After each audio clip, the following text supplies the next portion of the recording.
በስመ አብ ወወልድ ወመንፈስ ቅዱስ አሐዱ አምላክ ዘለዓለም ሥላሴ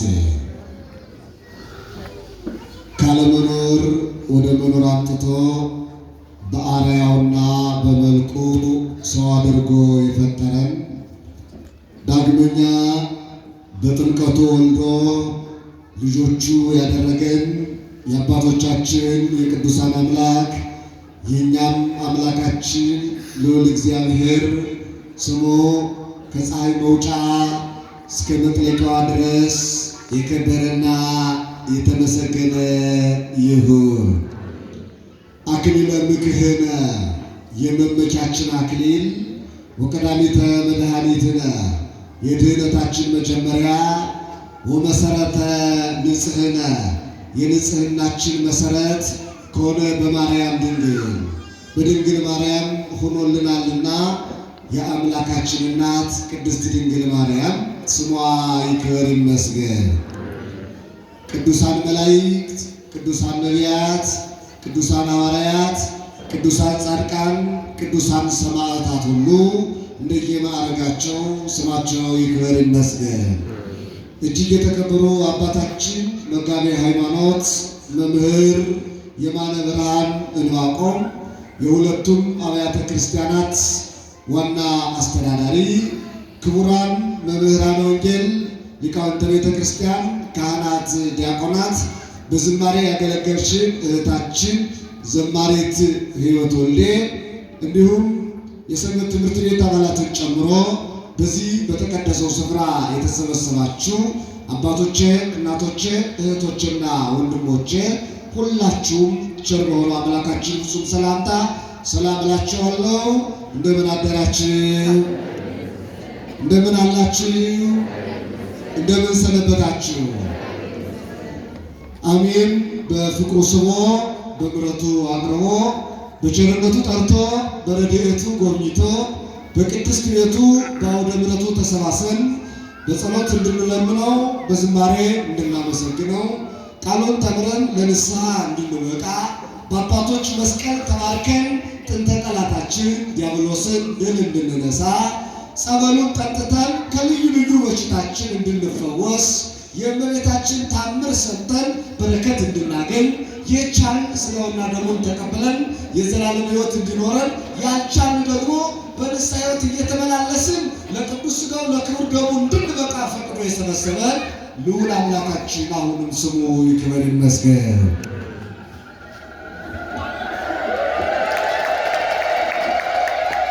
እልልታ ትወዳላችሁ ማለት ነው አይደለ?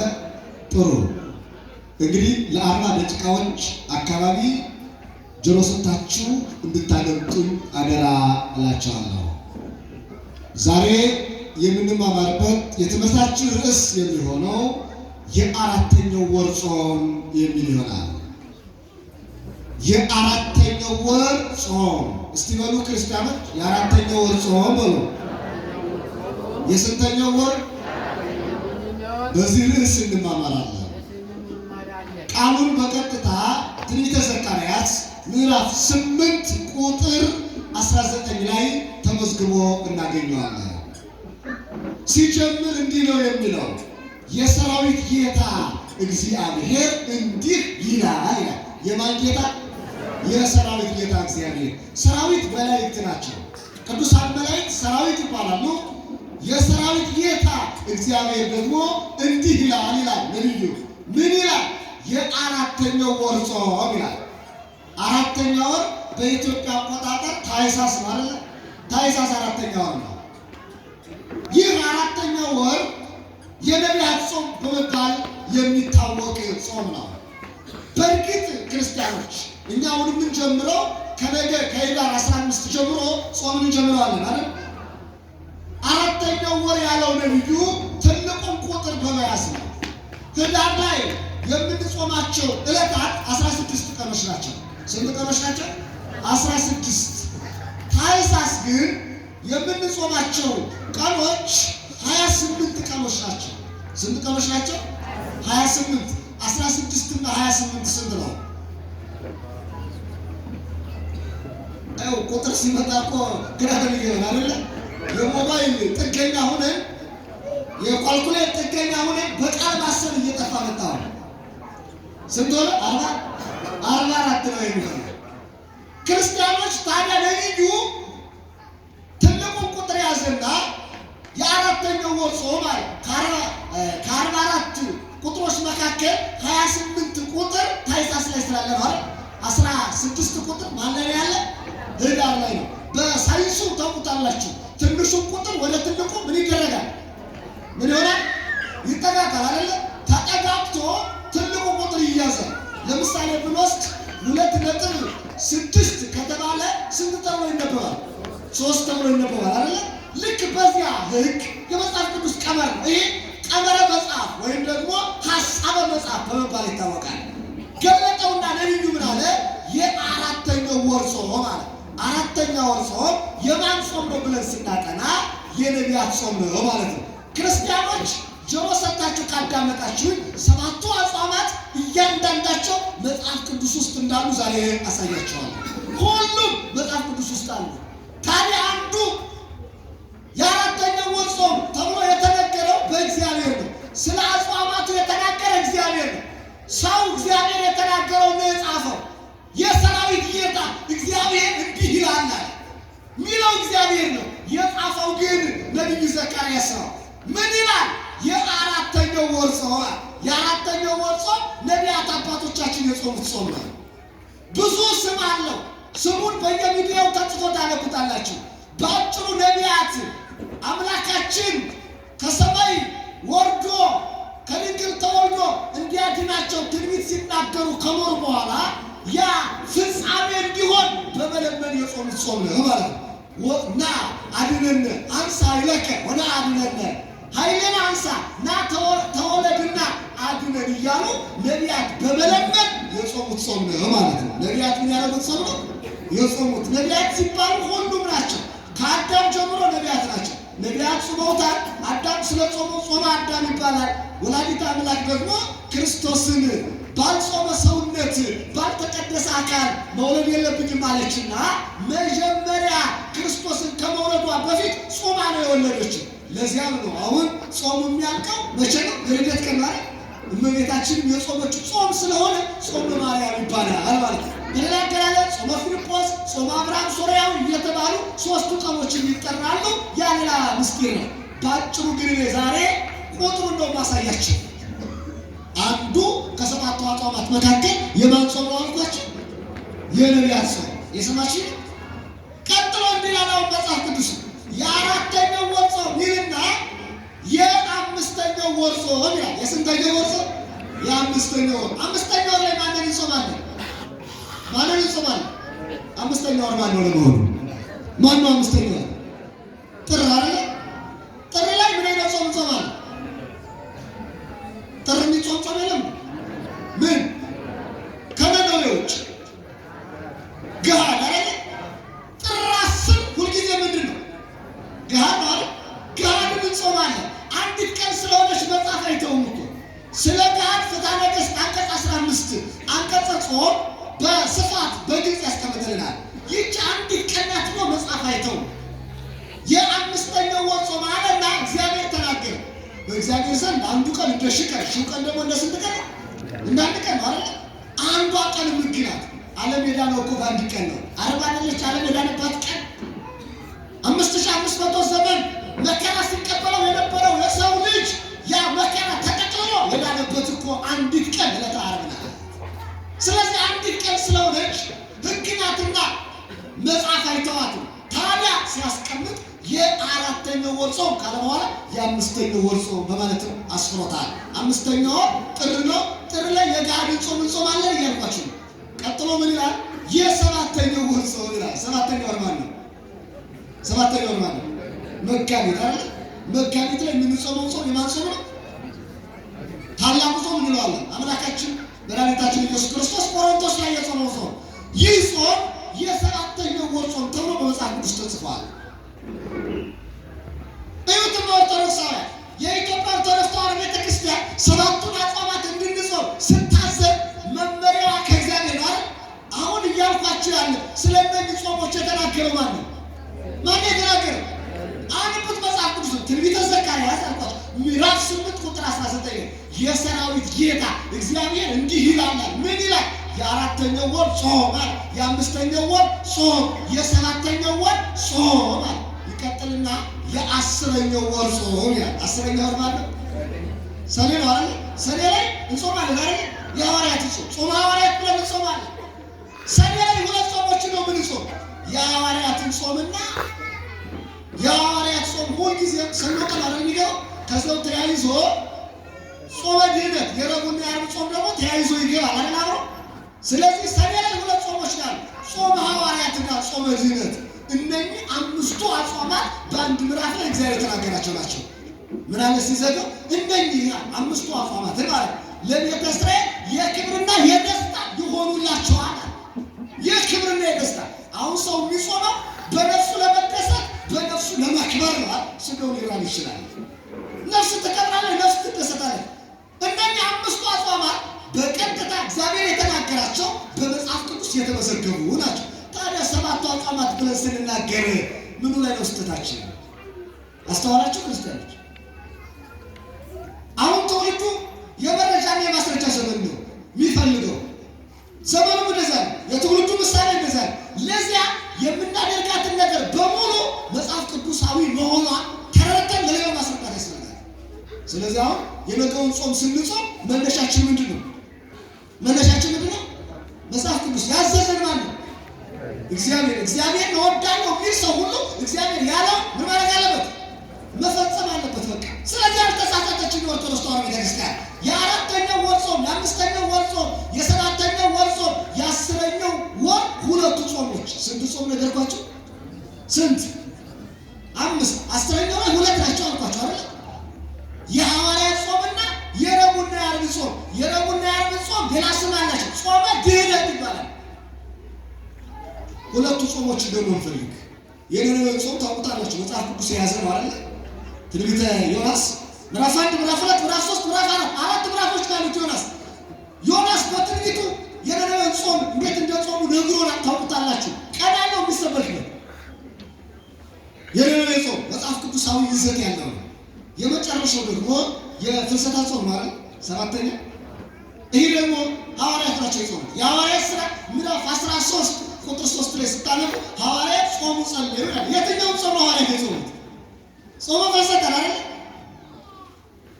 የእመቤታችን ቅዱስ ሥጋዋን የፈለሰውን አግኝተው ለመቅበር የጾሙት ጾም ነው። እነዚህ ሰባቱ አጽዋማት እያንዳንዳቸው መጽሐፍ ቅዱስ ውስጥ የሚገኙ ናቸው። ግን ክርስቲያኖች ስለ ሰባቱ አጽዋማት ስናጠና ለምን አጽዋማቱ ሰባት ሆኑ ብለን ወደ ምርምር ውስጥ መግባት ያስፈልጋል። ጾም ለምን ነው ሰባት የሆነው? 5 አይደለም፣ 6 አይደለም፣ 10 አይደለም፣ ስንት ብቻ ነው? 7 አይደል? ከዛ ውጭ የፈቃድ ጾም አለ። ለምሳሌ ጽጌ ላይ የሚጾሙ እናቶች አባቶች አሉ አይደል? የፈቃድ ጾም ነው። ወቶች ወንድሞች አሉ። ጳጉሜ ላይ የሚጾሙ አሉ። ከዛም በንስሐ ተሰጥቷቸው የሚጾሙ አሉ። እነዚህ ሁሉ የፈቃድ አጽዋማት ናቸው። የሕግ የአዋጅ አጽዋማት 7 ናቸው። ለምን 7 ሆኖ ብላችሁ መጻሕፍት ስታጠኑ የሰው ባህሪያቱ ስንት ናቸው? 7 ናቸው። ሰው 7 ነገር አለ። 7 ባህሪ ያለው የሰው ልጅ ዕፀ በለስን በልቶ ከአምላኩ ጋር ስለተጣላ 7ቱ አጽዋማትን ጾሞ ከማን ጋር ሊታረቅ ነው? እግዚአብሔር ጋር ሊታረቅ። በምግብ የተጣላው አዳም በጾም ከአምላኩ ጋር ሊታረቅ ነው 7 አጽዋማት የተሰሩለት። አጽዋማቱ 7 የሆኑበት ምክንያት በባህሪያችን ልክ ነው። 4 የሥጋ ባህሪያት፣ 3 የነፍስ ባህሪያት አሉ አይደል? የሥጋ ባህሪያት እሳት፣ ነፋስ፣ ውሃ፣ መሬት የምንላቸው፣ የነፍስ ባህሪያት ደግሞ ነባቢነት፣ ለባዊነት፣ ሕያዊነት የምንላቸው ናቸው። እነዚህ 7 ባህሪያት ያላቸው የሰው ልጆች 7ቱ አጽዋማትን እንዲጾሙ ታዘዙ። በባህሪያችን ልክ ነው። ሌላው ቀርቶ ቀኖቹ 7 የሆኑ ለምን እንደሆነ አውቃላችሁ? ቀን ስንት ነው? 7 ቀን ማለት 8 ቀን የለም እኮ ያው ራሱ እየዞረ ነው እንጂ ከእሑድ እስከ ቅዳሜ ስታጠኑ ቀኖቹ ስንት ናቸው? 7። ለምን 7 ሆነ? በቀኖቹ የምንቆጥር እኛ እኮ ነን። መላእክት ከቀን ውጭ ናቸው። ምክንያቱም ከፀሐይ በታች ነው ቀን የሚቆጠረው። ከፀሐይ በላይ እኮ ቀን አይቆጠርም። ቁጥር የሚያስፈልገው ለማን ነው? ለሰው ልጆች።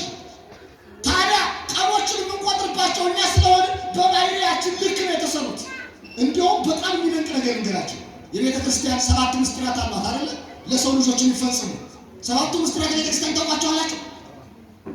አታውቋቸው? አንድ ክርስቲያን እነዚህን ማወቅ ግዴታው ነው። 7ቱ ምስጢራት የቤተ ክርስቲያን አንድ ክርስቲያን እነዚህን ማወቅ አለበት። እነዚህ 7ቱ ምስጢራት የቤተ ክርስቲያን ለሰው ልጆች የሚፈጽሙ ናቸው።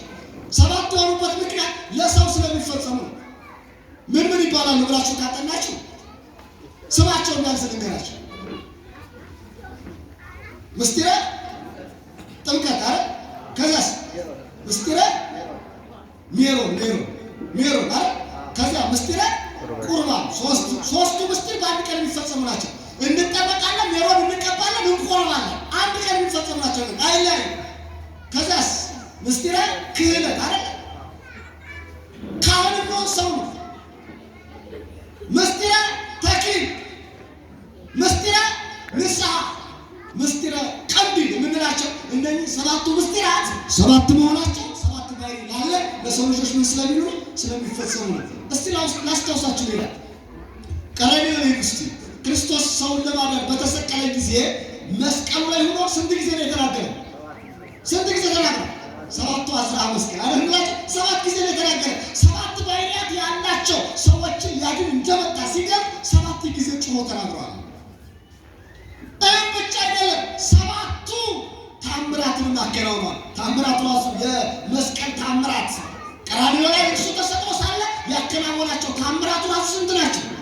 7 ናቸው አይደል? የሰማይ 3 ታምራት፣ የምድር 4 ታምራት አልተከናወኑ? የሰማይ 3 ታምራት ፀሐይ መጨለም፣ ጨረቃ ደም መሆን፣ ከዋክብት መርገፍ።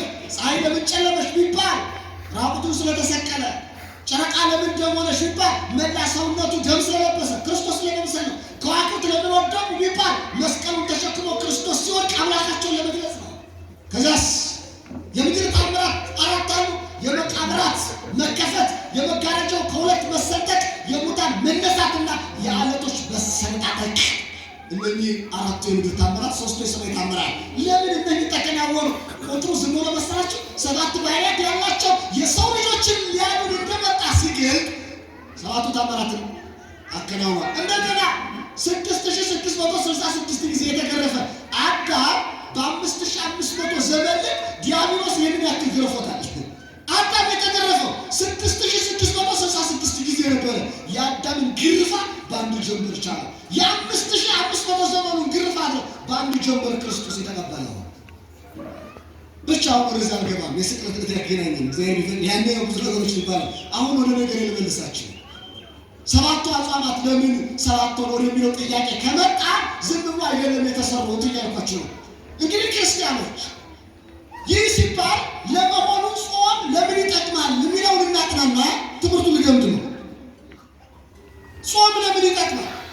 ለምንድን ነው የምንጾመው ካል የተወሰኑ የጾሙን ጥቅሞች ላንሳላቸው። መጀመሪያ ሰው የሚጾመው ከእግዚአብሔር ጋር ለመታረቅ ነው። ከማን ጋር ለመታረቅ? አዳም ከአምላኩ ጋር የተጣላ ምን ሲያደርግ ነው? ሲበላ አይደለም? መብላት ከእግዚአብሔር ጋር አጣልቷል። መጾም ደግሞ ከማን ጋር ያስታርቃል? ከእግዚአብሔር ጋር። እዩትማ የሚደንቃችሁ ክርስቲያኖች፣ አዳም አትብላ ተብሎ 7 ዓመት ከ3 ወር ያክል ዕፀ በለስን ሳይበላ በገነት ኖሯል። አትብላ የተባለው ሕጉን ጠብቆ ማለት ነው። ዕፀ በለስን ሳይበላ በገነት ሲኖር ከማን ጋር ፍቅር ነበር? ከአምላኩ ጋር። 5 ነገሮች ነበሩት ለአዳም። መጀመሪያ እግዚአብሔር ነበረው፣ ያናግረዋል አይደል? ጠዋት ማታ መላእክት ነበሩት ለአዳም፣ ያስተምሩታል፣ ይጠብቁታል፣ ይንከባከቡታል። አዳም ሰላም ነበረው፣ ከሔዋን ጋር ጭቅጭቅ የለም። 7 ዓመት በገነት ሲኖሩ አባቶች አንዱ ቀን አዳም ነው ተጣልቶ አቁም አይደል? 7 ዓመት በገነት ሲኖሩ ሰላም ነበር አዳም። አራተኛ አዳም በገነት ሲኖር ርስት ነበር። ገነት ቦታው ናት አይደል? ርስቱ ነበረች። 5ኛ አዳም በገነት ሲኖር ሕመም፣ ልቅሶ፣ ሞት አልገጠመውም። በሕይወት ነበር ይኖር ነበር። ስለዚህ ስንት ነገር ነበሩት? 5። ማን? አንደኛ ማን ነበረው? እግዚአብሔር ነበር። እግዚአብሔር ካለ ሁሉ በቂ ነው። የኛ ዘመን ትውልድ እግዚአብሔርን እያጣ ነው መከራ ውስጥ የገባው። ክርስቲያኖች አንድ በአይምሯችሁ ማትረሱት ነገር ነገራችሁ።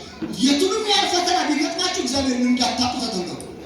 ኢዮብ ሁሉም ነገር ሲያጣ ማንን አላጣ? እግዚአብሔርን አላጣ። አሁን እኛ የምናጣቸው ነገሮች ከእግዚአብሔር የምንቀበላቸው ናቸው። ሰጩን እንዳናጣ መጠንቀቅ ያስፈልጋል። ሰጩን ከያዝን የተሰጣናቸው ነገሮች ብናጣ መልሰው እንቀበላቸዋለን። ኢዮብ ልጆቹን አጣ፣ ትዳሩን አጣ፣ ጤናውን አጣ፣ ሀብቱን አጣ። እግዚአብሔርን ግን ይዞ ነበር። እንደውም ሚስቱ እግዚአብሔርን ረግመው ሙት ስትለው አይ እግዚአብሔር ሰጠ፣ እግዚአብሔር ነሳ። ሰጩን አልለቀቀም። ሰጫችሁን አትቀቡ፣ እግዚአብሔርን ያዙ። እግዚአብሔርን ከያዛችሁ፣ ሰጩን ከያዛችሁ ሀብት ቢጠፋ፣ መልክ ቢጠፋ፣ ጤና ቢጠፋ፣ ሁሉ ነገር ቢሆን ሰጩን ከያዝን ይመለሳል ማለት ነው። የእኛ ችግር ሰጩን ካጣን መከራ ውስጥ እንገባለን። አዳም ሰው 5 ነገር ነበሩት። እግዚአብሔር ነበረው፣ መላእክት ነበሩት፣ ከዛስ ሰላም ነበረው አይደል?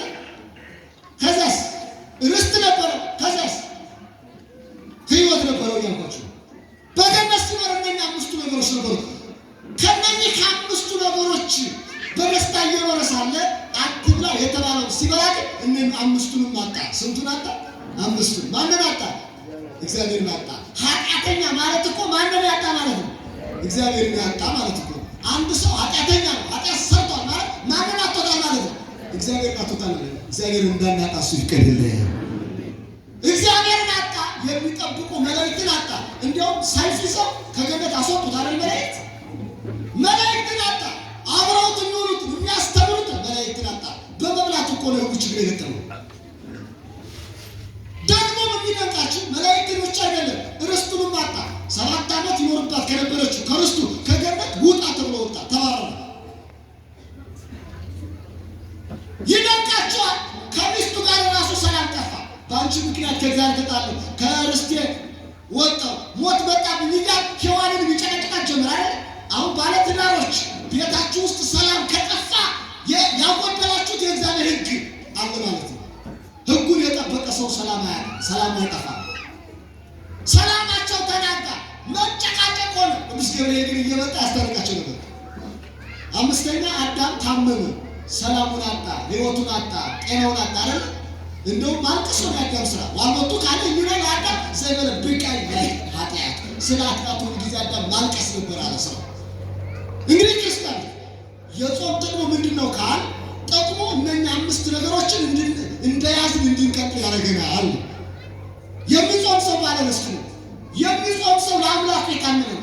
የሚጾም ሰው ሰላም ያለው ሰው፣ የሚጾም ሰው ሕይወት ያለው ሰው፣ የሚጾም ሰው ከመላእክት ጋር ህብረት ያለው ነው ማለት ነው። ጾምን የሚሽር ስላንሳው እንደነገርኳችሁ ምን ነገሮች አሉ። ስለዚህ በቀላል ቋንቋ ጾም ለምን ይጠቅማል ካላችሁ እንዳልሞት ያደርጋል። አጭር ቋንቋ እንዳልሞት ምን ያደርጋል? አሁን ሰው መሞት አይፈልግም ማለት ይፈልጋል። ሰው ሞት የሚጾም ሰው አይሞትም። አዳም የሞተው ምን ሲያደርግ? ይህንን አትብላ ከበላ ምን ትሆናለህ? ትሞታለህ። ዘፍጥረት ምዕራፍ 2 ቁጥር 17 ላይ ይትብላ እንትኮ በለስና አትብላ በለተ ላይ ከሞተ ትሞት በበላ ቀን ምን ትሆናለህ አለ? ትሞታለህ። አያችሁ። ስለዚህ አዳም ሲበላ ነው የሞተ፣ ሲጾም ሞቷል። የምንጾመው በሕይወት ለመኖር ነው። ሕይወቱም የዘላለም ሕይወት ነው። የሚበሉ ሰዎች ይሞታሉ። በእንቅጩ ነው የነገርኳቸው። አዳም በይበላ ነው ይሞት ነበር እንዴ? አይሞትም። ሌላም ተጨማሪ ነገራቸው በመጾማቸው የነነዌ ሰዎች ድነዋል አልዳኑ? ባይጾሙ ኑሮ ምን ይሆኑ ነበር? ይሞቱ ነበር። ስለዚህ ጾም ከሞት ያድናል እያልኳችሁ ነው። ይህ የተጻፈው ቅጩን ነው። የነነዌ ሰዎች በመጾማቸው ነው ከሞት ይላል። ይጠብታላችሁ። በተጨማሪ አስቴርና መርዶክዮስ 3 ቀን 3 ሌሊት በመጾማቸው በመጸለያቸው ከሞት አለ። ሃማ ለመርዶክዮስ መስቀል አዘጋጅቶ መርዶክዮስን ሊያሰቅለው መስቀያው ከተተከለ በኋላ መርዶክዮስና አስቴር ወደ እግዚአብሔር እያለቀሱ በመጾማቸው በመጸለያቸው ምክንያት የሞቱ ደብዳቤ ተለውጦ በሕይወት መኖር አልቻሉም። ሰቅሎ ሊገለው የነበረው ሃማ ግን ራሱ ሲሰቀል አልተመለከተም። ከዚህ በላይ ምን ማስረጃ ይምጣ? ጾሙ የምትለው ቤተ ክርስቲያን ዝም ብላ አይደለም። በስጋ እንዳንቀሰፍ በነፍስ ደግሞ የዘላለም ሞት እንዳይሞት ነው እንድንጾም የምታዘው። ስለዚህ ጾም ምን ያደርጋል ከተባለ ምን ያደርጋል? ከሞት ያድናል። በሌላ አገላለጽ ጾም ከእግዚአብሔር ጋር ያነጋግራል። ከማን ጋር ያነጋግራል? ከእግዚአብሔር ጋር። ሰዓት ቢኖር ብዙ ነበር ነው፣ ግን ቆረጥላለሁ። ጾም ከእግዚአብሔር ጋር ያነጋግራል። ከእግዚአብሔር ጋር ያነጋግራል። ለምሳሌ አዳምን አትብላ ብሎ ያናገረው ማን ነው? አትብላ ያለው ማን ነው? አትብላ ማለት ምን አድርግ ማለት ነው? ጾም ማለት ነው።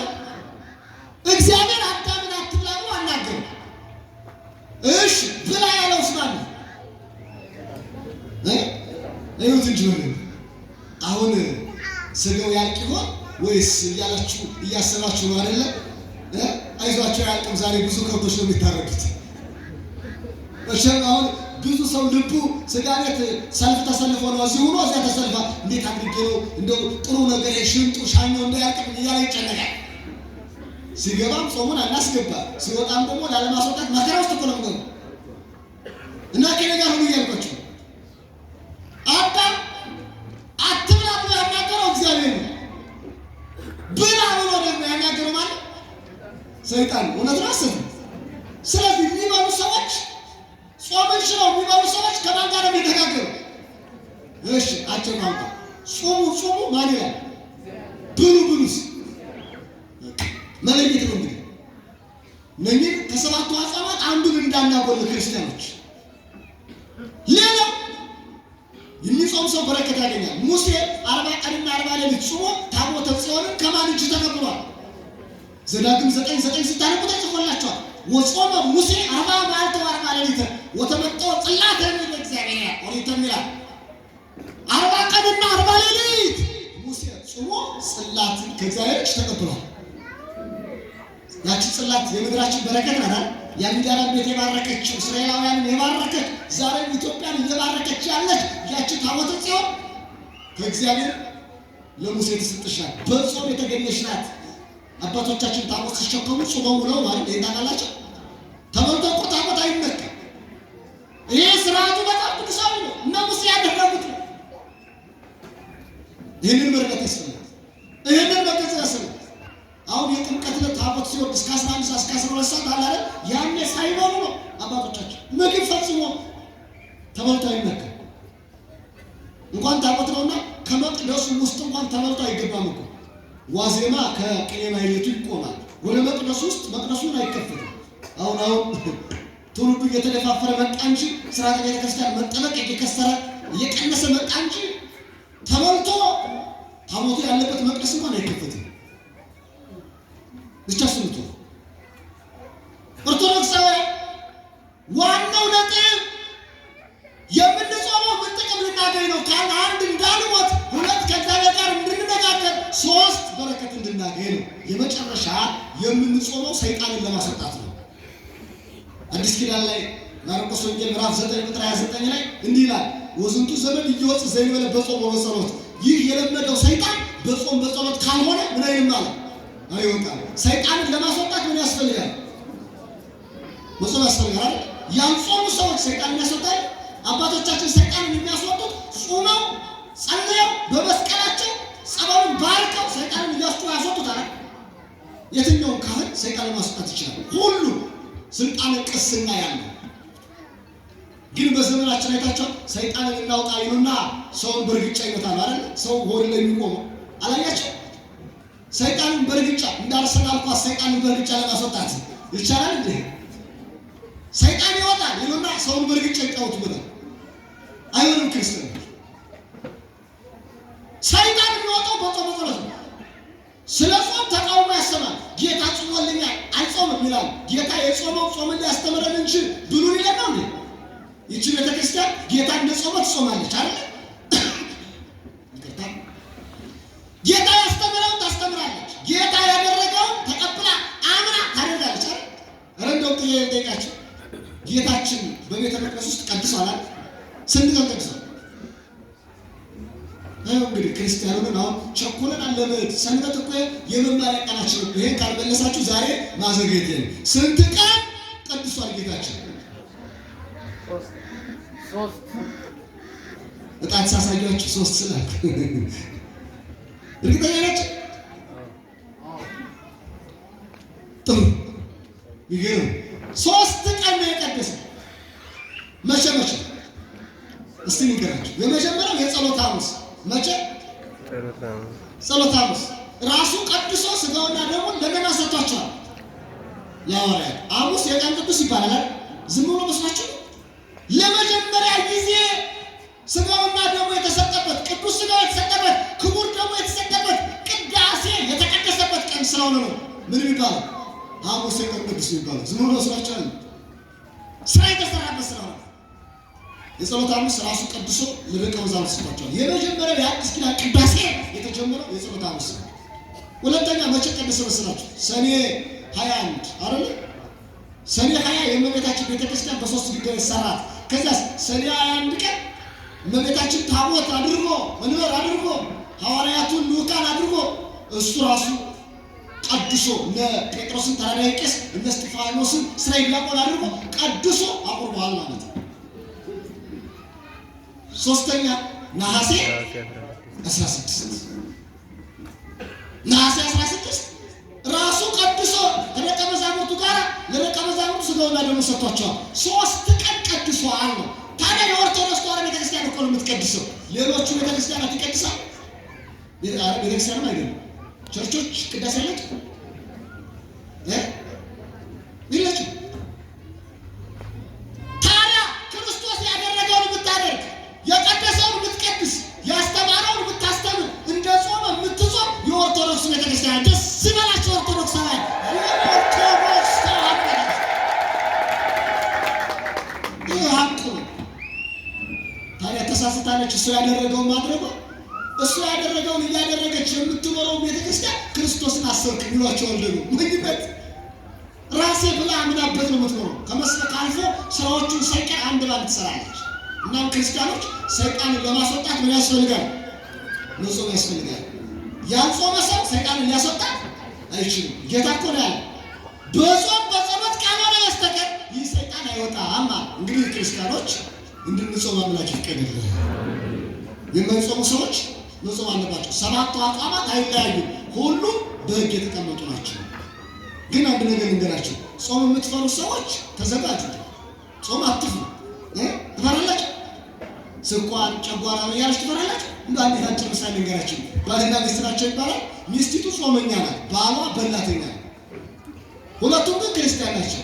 ከዕለታት አንድ ቀን ባሏ እንደሚበላ ስታውቅ የጾም አዋጅ በሚታወጅበት ጊዜ ቤተክርስቲያን ይዘው ሄደችና ምን አለችው መሰላችሁ? ተማራለችው። ሂዶ ስለ ጾም ተማረ። እስከ 9 ሰዓት ጾሙ ብሎ መምህሩ አስተማረ። ትምህርቱ አለቀና ወጥተው ሲሄዱ ትጾማለህ አለችው። አይ ከዚህ በኋላ አልበላም እጾማለሁ አለ። ምን እላለሁ? እስቲ እናንተም ወስኑ። ከነገ አልበላም ማለት ደስ አላትና በዚያ ላይ 2 አይነት ወጥ መስራት ሰልችቷል። ለሱ የፍስክ ለሷ አንድ ቤት ውስጥ እኮ እንደዚህ ያለ የተቀደሰ የረከሰ በጣም ይገርማል። የለም ከቤታችሁ ከእናንተ እንደይኖር ክርስቲያኖች የክርስቲያን ቤት መንፈሳዊነትን ነው የሚጎናጸፉ። ታዲያ ለሱ የሆነ ነገር እየሰራች ለሱ የሆነ ነገር ትሰራ ነበረ። በአንድ ላይ መብላት አልቻለም። አንድ አካል ሆነው ተያይተው ይኖራሉ። መጨረሻ ላይ እጾማለሁ አላት። ደስ አላት። እስከ ስንት ሰዓት ጾሙ ነው ያላቸው? እስከ ስንት? እስከ 9 ጾሙ ያላቸው። እስከ 9 ጾሙ ስላለመምሩ እስከ 9 ጾም አላለች። እሺ አላት። ቤት ገቡ። እሷ ወደ ማዕድ ገብታ ማዕድ ማዘጋጀት ጀመረች። ኩሽና ውስጥ ገብታ ማለት ነው። እሱ ሶፋ ላይ ቁጭ ብሎ ሀብታሞች ናቸው ቲቪ ቻናል እየቀያየረ ማየት ጀመረ። ሰዓቱ ግን አልደርስላለ። ቢያይ አልደርስላለ። የሰዓትን ውድነት የምታውቁት ሲርባችሁ ነው። የራበው ሰው እኮ ጠረጴዛ ይደበድባል። ሆቴል ውስጥ ገብቶ ምግብ አዞ 5 ደቂቃ መጠበቅ አቅቶት ማለት ነው።